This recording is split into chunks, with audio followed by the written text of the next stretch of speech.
Please be seated.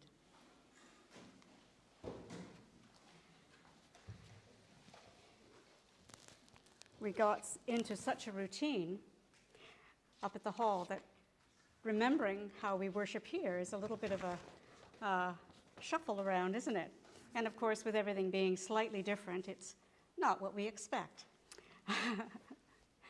There was a famous book, it was written many, many years ago, with the title, You Can't Go Home Again.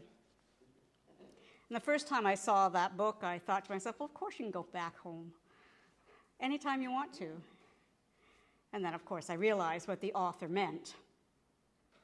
Once you leave the place you call home, particularly if you're gone a good period of time, you can't go home again because home is not the same.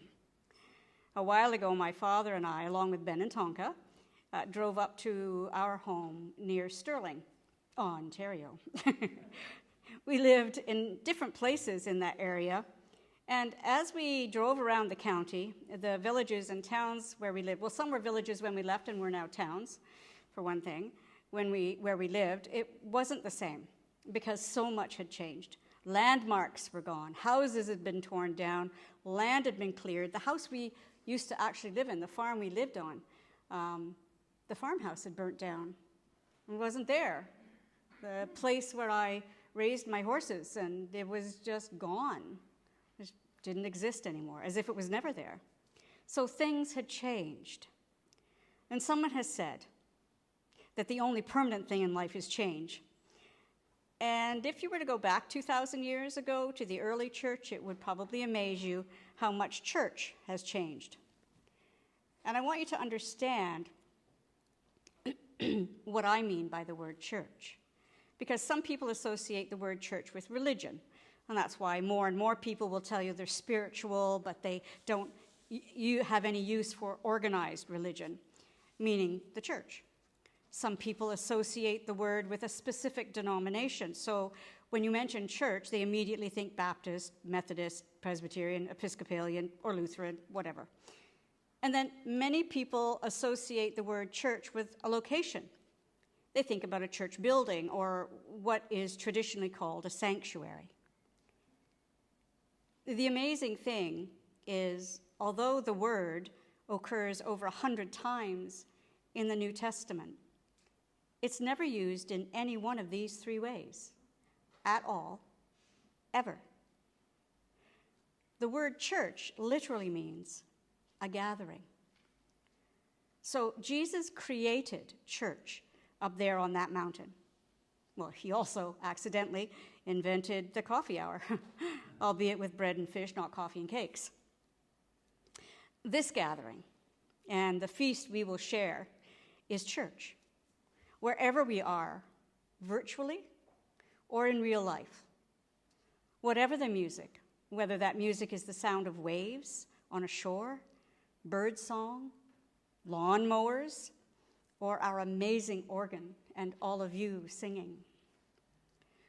What we need to be cautious of is the same kind of idolatry it was that those who gathered 2,000 years ago tried to do when attempting to make Jesus a king in their definition, or by their definition.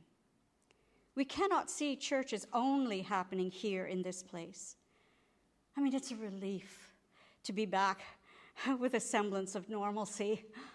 And many of us want to just stuff everything right back to the very places we remember them being when we left. And that's an urge I feel myself, to be honest with you. I'd love to have assistants and servers again immediately now. Keep me on the right track. But remember, change is the only constant. And Jesus always brings about the biggest changes, both in our lives and in the way and the ways we gather.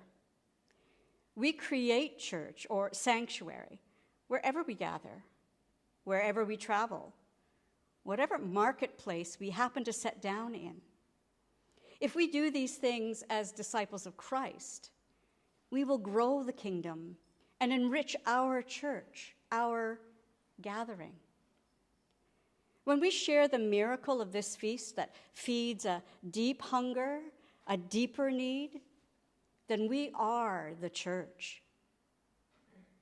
When we say, "Do not be afraid," echoing Jesus' words, it is with the assurance that our sanctuary is always a part of us and with us to share.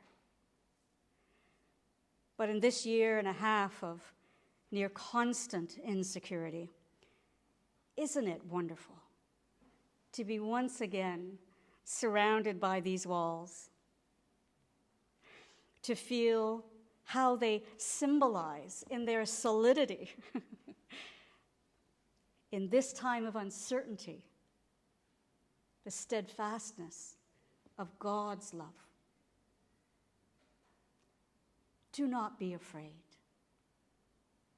As we gather, we are church, and we welcome and embrace the changes that Jesus brings us. Amen.